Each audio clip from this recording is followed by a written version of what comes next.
Welcome to the tutorial for tracking authorizations. The number one reason providers experience denial of claims is because they fail to keep track of authorizations. My Clients Plus offers a wonderful tool to help correct that problem. Go to your main screen and come down and click on the icon that says Client Setup. And select the client's name that you want to enter a client for, or an authorization for. Scroll down to the insurance part. Now, my client, Harry Potter, has passport, and it's his primary insurance. So I'm going to go into the section that says primary insurance. And down towards the bottom of the screen here, you're going to see session counting, enter or view tracking information. That's where you're going to enter the information. I'm clicking on enter or view tracking info. And here's the screen. Now, I'm going to come up here to the left.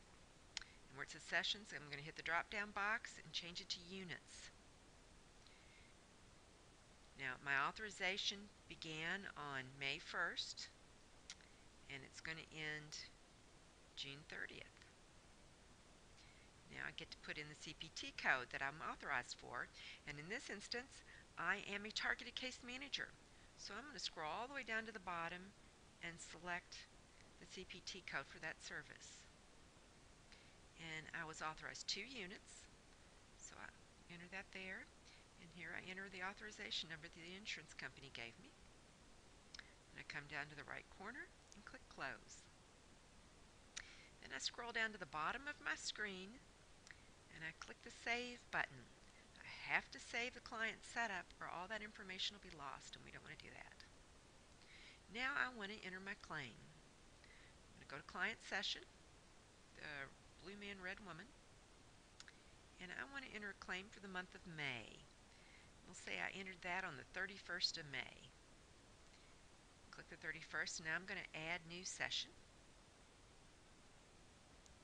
And my client was Harry Potter.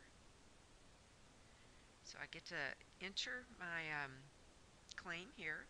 You'll notice up at the top in red it says 2 remaining T2023 units authorized through 6/30/2015, and then there's my authorization number.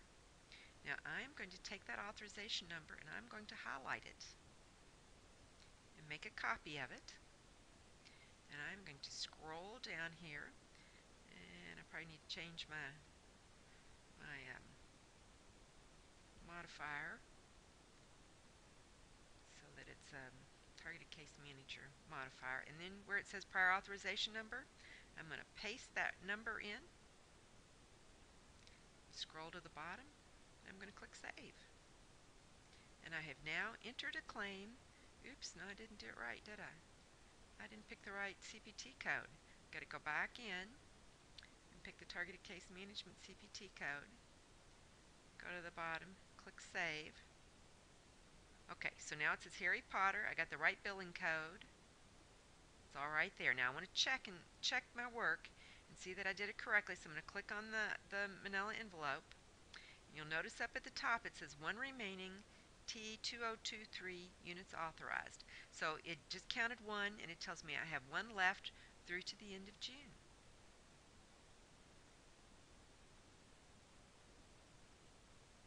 Now let's say I want to enter a authorization for another client for a behavioral health professional. I went to the client setup, and then I picked Petunia Dursley, that's Harry's aunt. And I'm going to enter an authorization for her, and I come down to primary insurance, and again she has passport. And you can see at the bottom of the screen where it says session counting. Yeah, we don't need that. It says session counting, and we're going to click enter or view tracking info. I'm going to click on that. There's my screen again. Now this is Petunia's first time to be seen for therapy, so we don't have to get our sessions authorized, but we want to keep track of them. We know that because she has passport, she's got 30 unauthorized units. And let's say she started therapy June 1st. Now the end date, I'm going to stretch out to the end of December of this year, because those 30 sessions are good for the rest of the year, provided we haven't used them all. Then I'm going to come over to the place where you pick your CPT code, and I'm going to leave it on count any session. You'll notice down here that it really doesn't count any session. These are the codes that it doesn't pick. So it's going to count your 90837 psychotherapy or your family therapy codes, but it's not going to count your H codes or your collateral code or your add-on codes. See those right there? Or your crisis codes. In any case, I'm still going to leave it there. And then we know she was authorized for 30 sessions, and then I'm going to type over here where the authorization code goes, no auth needed. And I close it. I scroll down to the bottom of the screen. I click save because I want to save the client setup. Now I'm going to enter client session. I'm going to pick today's date. I'm going to add a new session for Petunia. And see up at the top it says 30 remaining units authorized through 12/31/2015. No auth needed. Now I'm going to pick a 90837 for this therapy session.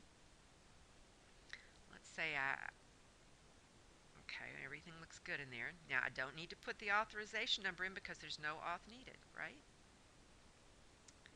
And I click save, and there it is. Now I want to go back in here and check my work. I have 29 remaining units authorized through 12/31/2015. Now let's say you had add-on codes, and I wanted to put in some add-on codes. Let's put in a interactive complexity code to go with that one.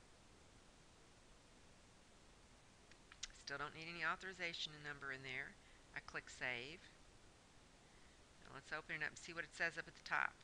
Still says 29 remaining units because it didn't count the interactive complexity.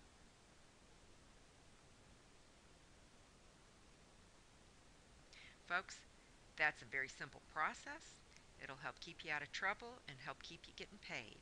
It works for community support associates the same way it works for VHPs, and it works for targeted case management. Thank you very much.